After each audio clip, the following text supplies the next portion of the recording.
inondations à Valence, incendies, pollution.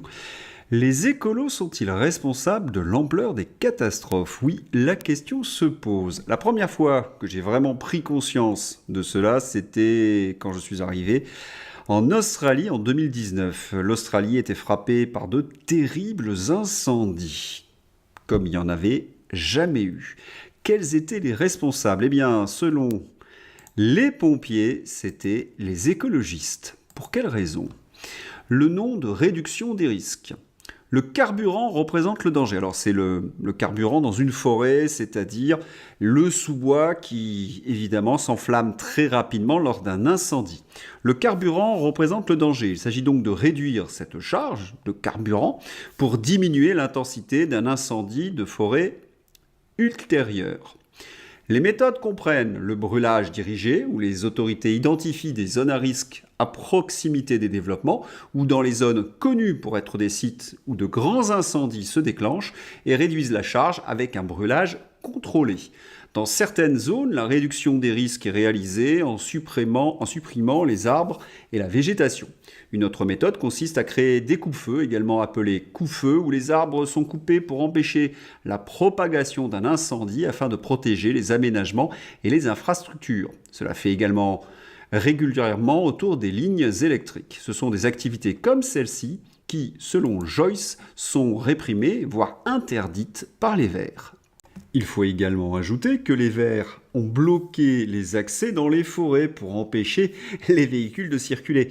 Mais ils ont empêché également les véhicules pompiers d'entrer au plus près de l'incendie. Oui, ils ont bloqué toutes ces entrées avec des blocs de béton. Le résultat, ce sont des millions d'hectares partis en fumée, des villages, des morts et un holocauste animal sans précédent. C'est bien là le bilan à mettre à l'actif des écologistes. Par leur idéologie, par leur bêtise, par leur politique, par leur militantisme, ils ont démultiplié l'ampleur de ces incendies. Et ce qui est vrai pour les incendies est vrai pour les inondations. Valence. Inondations en Espagne, plus de 150 morts, encore des dizaines de disparus selon un ministre. Certes, il y a une responsabilité des autorités espagnoles que j'avais d'ailleurs résumé dans un précédent entretien par ce schéma. Et oui, il y a des inondations qui sont naturelles, mais lorsque l'on construit bien évidemment dans des zones inondables, il ne faut pas s'étonner de la catastrophe. C'est d'ailleurs ce qu'a confirmé, vous le reconnaissez, Michel Chevalet. Analyse intéressante de Michel Chevalet, journaliste scientifique, sur les impressionnantes inondations du côté de Valence. On comprend que l'homme a voulu canaliser, déplacer une rivière depuis 1957 qui est revenue dans son lit. L'homme a agi dans le mauvais sens, par l'urbanisation, l'agriculture, la déforestation. Il doit revenir en arrière, faire des zones inondables pour limiter les effets. Et comme le dit Fred Le Gaulois, c'est quand même mieux que les journaleux et autres escrologistes qui limitent leurs explications au réchauffement climatique. Mais il y a derrière le drame de Valence la politique écologique. Près de 500 barrages démolis en Europe l'an dernier, un record. L'Espagne est en tête en les supprimant. Les rivières peuvent couler librement lors de fortes pluies. On le retrouve dans le rapport et en Espagne, voilà ce que cela donne. Les points bleus indiquent tous les barrages qui ont été supprimés autour de Valence. C'est quelque chose que les merdias grand public devraient vous dire, mais ils ne le feront pas. L'objectif était plus de biodiversité, exactement comme pour les incendies. La réalité est que les gens perdent leur vie. Et les lobbies escrologistes s'agitent dans les merdias pour faire disparaître des barrages. Il suffit de faire une recherche sur Google et voilà le résultat. Les barrages, un outil controversé, cours d'eau, la destruction des barrages permet de tout améliorer. Les escrologistes Rhône-Alpes s'opposent aux barrages. Quel est l'impact environnemental des barrages ? Il y a un véritable paradoxe chez tous ces escrologistes. Leur politique au quotidien nie les catastrophes naturelles, ils refusent toute forme de prévention, que ce soit pour les incendies, les inondations. Et lorsque ces catastrophes naturelles arrivent, ils accusent le réchauffement climatique. Donc le seul moyen, si on comprend leur raisonnement, de lutter contre les inondations, voire les incendies, c'est de lutter contre le réchauffement climatique. Mais vous imaginez la dinguerie ? Et pour soutenir cette thèse, il balance des bobards. Christophe Cassos. Les photos les plus partagées sur les inondations de Valence sont des clichés de voitures qui précisément contribuent aux émissions de gaz à effet de serre, dopant les plus extrêmes. Monde de dissonance, invisibilisation de vie privée, souffrance, mort due au changement climatique. Le réchauffement climatique provoquerait des pluies extrêmes. Le seul ennui, c'est que ces pluies extrêmes ont toujours existé. Rappel, il y a eu 14 crues majeures dans la région de Valence au dernier siècle. La topographie des lieux est particulièrement propice aux inondations. Donc non, ce n'est pas le début, c'est la suite. Rappel, méfiez-vous des apocalypsiens. Photo des inondations de Valence qui a coûté la vie à 80 personnes en 1957. Mais ce serait la faute au malus écologique selon Sandrine Rousseau. Donc ces pluies extrêmes ont toujours existé, elles sont naturelles et il y en a plutôt moins depuis 50 ans. Encore un bobard. Autre bobard, eh bien, ça serait la faute du réchauffement de la Méditerranée. Vous avez à peu près ce tweet chez tous les escrologistes. Même Christophe Cassos est obligé de reconnaître que c'est débile. Il est faux réducteur d'attribuer cet événement à une Méditerranée plus chaude. Et Christophe Cassos considère que c'est l'ensemble des océans un peu plus chauds qui contribuent à ces gouttes froides. Petit souci, c'est que de nombreux scientifiques ne sont absolument pas d'accord, et notamment ceux du GIEC. Les alarmistes n'ont absolument aucune idée de ce qu'il y a dans les rapports du GIEC, à tel point qu'ils ne savent même pas que les impacts sont locaux et non globaux, différents partout. Ils ne l'ont jamais lu ni ouvert, ils ne peuvent que répondre avec une pseudo-étude en Angleterre. GIEC Sud de l'Europe, par exemple, de 1960 à 2010, les inondations des rivières ont diminué de 23%. Les modèles prévoient encore une baisse de 5% à plus de degrés et moins 11% à plus 4,4 degrés. Voilà le sérieux des membres du GIEC. Ah, je n'ai toujours pas répondu au réchauffement des océans. Eh bien, voilà un schéma de 1750 à l'an 2000 et vous constatez des augmentations et des baisses.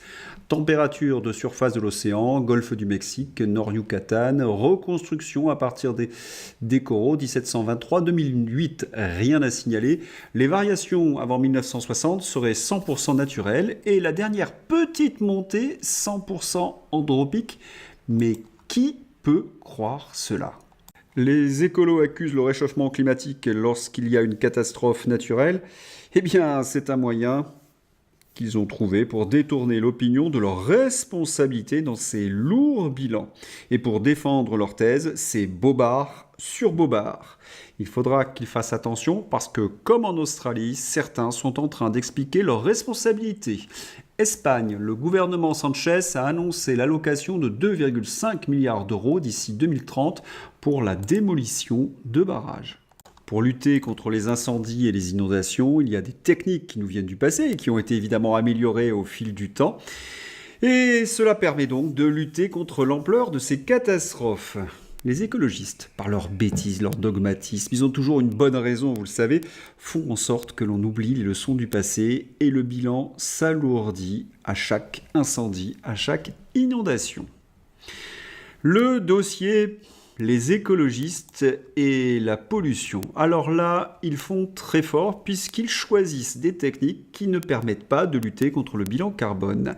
La preuve, 70% des batteries électriques que nous importons en France pour équiper nos voitures électriques sont made in charbon.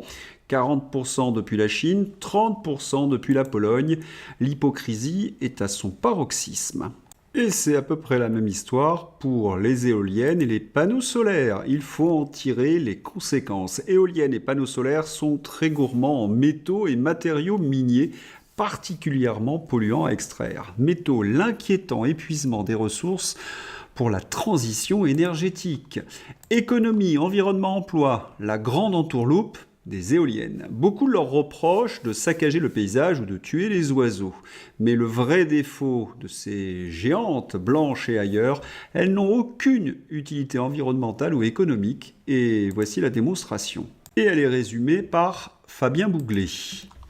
Les éoliennes et les panneaux solaires ne permettent pas de décarboner notre mix électrique. Lors de leur indisponibilité, il faut utiliser des centrales à gaz ou au pétrole, voire au charbon comme en Allemagne. Seuls les barrages et le nucléaire permettent la décarbonation. Mais ce n'est pas tout, les panneaux solaires et les éoliennes, c'est très polluant. La durée de vie moyenne d'un panneau solaire est de 25 à 30 ans. Entre 2030 et 2060, 9,8 millions de tonnes de déchets de panneaux solaires sont attendus. Une étude a révélé que les panneaux solaires créent 300 fois plus de déchets toxiques par unité d'énergie que les centrales nucléaires. Pendant ce temps, le gouvernement épuise et contamine les terres agricoles pour installer ce qu'on appelle l'énergie verte. Mais est-ce que l'on mesure le désastre de cette transition énergétique ? Solaire, éolien, batterie des voitures électriques ne tiennent pas du tout leurs promesses. Et oui, ces énergies renouvelables ne peuvent pas remplacer le gaz, le charbon et le nucléaire. Et en plus, cela coûte très cher, cela fait flamber les prix de l'électricité. J'y reviens. On apprend également que le bilan carbone de l'éolien ou du solaire est mauvais. Quant au mix électrique, c'est un désastre. Et on le sait aujourd'hui, les éoliennes, même les panneaux solaires, ce n'est pas bon pour la flore et la faune. Car, si on le sait aujourd'hui, c'est parce que les impacts, lorsqu'ils ont été implantés, n'ont pas du tout été étudiés. Ces écologistes sont des amateurs. Et on engloutit plus de 1000 milliards par an dans ce désastre. On est vraiment, j'ai envie de dire, chez les fous. Et comme je le disais il y a un instant, ce mix énergétique a fait flamber les prix de l'électricité et on apprend que l'économie allemande est sur le point d'être anéantie puisque cette transition énergétique ne rend plus l'économie allemande compétitive. Et c'est exactement la même chose en France. Dernièrement, Christine Lagarde a été obligée de reconnaître que l'économie européenne est en train de décrocher, mais ça, c'est la transition énergétique qu'il a voulu. Pourtant, il existait une politique alternative, il fallait investir dans le nucléaire. Ah oui, mais les écologistes ont sabordé notre filière nucléaire. Trahison énergétique quand Dominique Voynet trahissait la France. Et cette Dominique Voynet, donc hilare, avoue qu'elle a fait en sorte que le nucléaire ne soit pas une énergie d'avenir au sein de l'Union européenne. Nous en payons durement le prix.